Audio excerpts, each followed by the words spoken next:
Brought to you by V-Guard, co-powered by Sensodyne. असं आहे, कोणाला काय करायचं आहे तो त्यांचा प्रश्न आहे आणि कोणी पक्ष काढून स्वतंत्र निवडणुकीला सामोरं जात असेल तर त्यांचा तो अधिकार आहे, त्यावर आम्हाला काही फार बोलण्याची आवश्यकता वाटत नाही। राहिला विषय की राज्यातील एकूण राजकीय परिस्थितीमध्ये जरांगे पाटलांची भूमिका ती लोक कशी स्वीकारतात येणारा काळ सांगेल। भाऊ, इंडिया आघाडी जिंकल्यावर 48 तासामध्ये पंतप्रधान घोषित करू असं जयराम रमेश म्हणाले। यापूर्वी आमचे नेते राहुलजींनी सुद्धा सांगितलं आहे। राहुल गांधी सुद्धा म्हणाले की आमच्या इंडिया आघाडीचा उमेदवार 48 तासामध्ये आम्ही डिक्लेअर करू आणि राष्ट्रपतींना आम्ही निवेदन देऊ, हे आमचे उमेदवार आहे।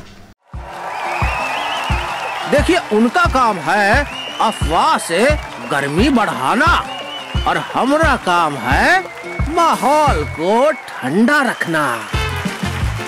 हमारा नेता कैसा हो जो माहौल को रखे ठंडा वैसा हो। अब की बात वी-गार्ड एयर कूलर का चमत्कार। त्यामुळे तिथे कुठेही वाद होण्याची शक्यता नाही, हे सगळं ठरलेलं आहे। त्याच्या बैठका हायकमांडच्या दिल्लीच्या स्तरावर अलायन्स पार्टनरला, महाविकास आघाडीतील अलायन्स पार्टनरला घेऊन बैठका सुरू झाल्या आहेत। बैठकीचा जोर वाढला आहे। आम्ही सत्तेत येण्यासाठी आमच्या बैठका सुरू झाल्या आहेत आणि भारतीय जनता पक्षाच्या सत्तेतून जाण्यासाठी बैठका सुरू झाल्या आहेत। ते स्पष्टपणे दिसत आहे, त्यांचे चेहरे सांगत आहेत की हार त्यांनी पत्करली आहे। आता मौन धारण केलेलं आहे, कारण बोलायला जागा नाही, बोलून खूप झालेलं आहे, आता बोलण्यासाठी काही शिल्लक राहिलं नाही।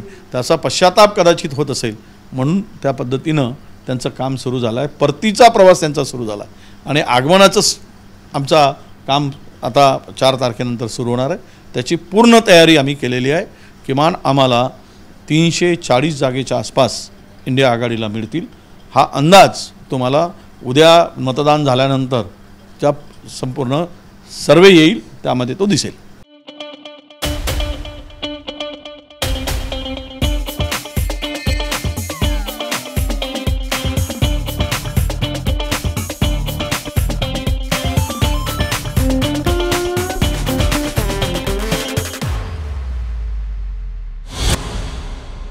भुजबळांचं नेमकं काय चाललं हे सध्या कळत नाही। त्यांना भुजबळांना आव्हान अलीकडच्या वागण्यावरून भुजबळ साहेब कुठेतरी अस्वस्थ आहे असं चर्चा आहे।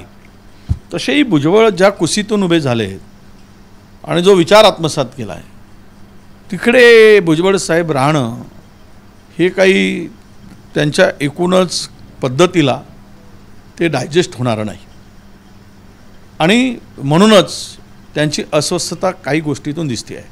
पण भुजबळ हे एक नेता म्हणून ज्या गोष्टी समोर येतात त्याला ते फेस करतात आणि सत्य बोलून फेस करतात, हा आमचा अनुभव आहे। जर त्यांनी जितेंद्र आव्हाडांच्या संदर्भात स्टेटमेंट केलं असेल तर ते सत्य स्टेटमेंट केलं आहे। आम्ही सुद्धा त्या संदर्भात जितेंद्र आव्हाडांच्या संदर्भात की त्यांनी माफी मागितली, झाली चूक आणि ते अनावधानानं झालेली चूक आहे, ती काही जाणून बुजून नाही, तर पुरोगामी विचाराचा कार्यकर्ता म्हणून आम्ही सांगितलं। पण मला एक प्रश्न आहे की जे काल आंदोलन केलेत त्या आंदोलनकर्त्यांना माझा प्रश्न आहे की तुम्ही जे आंदोलन केलं जितेंद्र आव्हाडांच्या संदर्भात, बाबासाहेबांच्या अस्मितेचा विषय तुम्ही शोबाजी केली, बाबासाहेब हृदयात असायला पाहिजेत, बाबासाहेब तोंडात असून चालत नाही, दिखाऊपणा चालत नाही। मला त्यांना सवाल आहे की तुम्ही त्याबरोबर का नाही म्हणालात की आम्ही मनुस्मृती लागू होऊ देणार नाही, आम्ही मनुस्मृती आमच्या कुठल्या अभ्यासक्रमात येणार नाही आणि मनुस्मृती लागू होऊ देणार नाही, हे जर त्याला जोडून म्हटले असते तर त्या आंदोलनाला महत्त्व राहिलं असता। मोहमे म्हणजे पोटात एक आणि ओठात एक हे जे काय दिसले काल ते मनुस्मृतीचा विषय आलेला दाबण्यासाठी, बाजूला सारण्यासाठी केलेलं हे सोंग होतं, हे आता स्पष्ट झालेलं आहे। झिंझिण्यांपासून त्वरित आराम मिळवा सेन्सोडाइन रॅपिड रिलीफ बरोबर। नितेश राणेने तुमच्याबद्दल एक भाकीत केलं, काय नाही, आता नारायण राणे साहेब कोकणात निवडणूक हारतायत तर त्यामुळे लक्ष विचलित करण्यासाठी कदाचित मी भेटलो असेल त्यांना, एवढाच त्याचा अर्थ आहे। 100% सिंधुदुर्ग रत्नागिरीमधून भारतीय जनता पक्षाचे उमेदवार नारायण राणे हे 1.5 लाखच्या पेक्षा अधिक मतांनी हारणार। त्यामुळे कदाचित तिथून मन डायव्हर्ट करायसाठी त्यांनी तो रोख माझ्याकडे आणला असावा। बुडते जहाज में जिसको जाना है वो जाए, कांग्रेस तो ये चलता जहाज है और चलते जहाज से उतरकर बुड़ते जहाज में कौन बैठेगा। Brought to you by V Guard, co powered bye Sensodyne.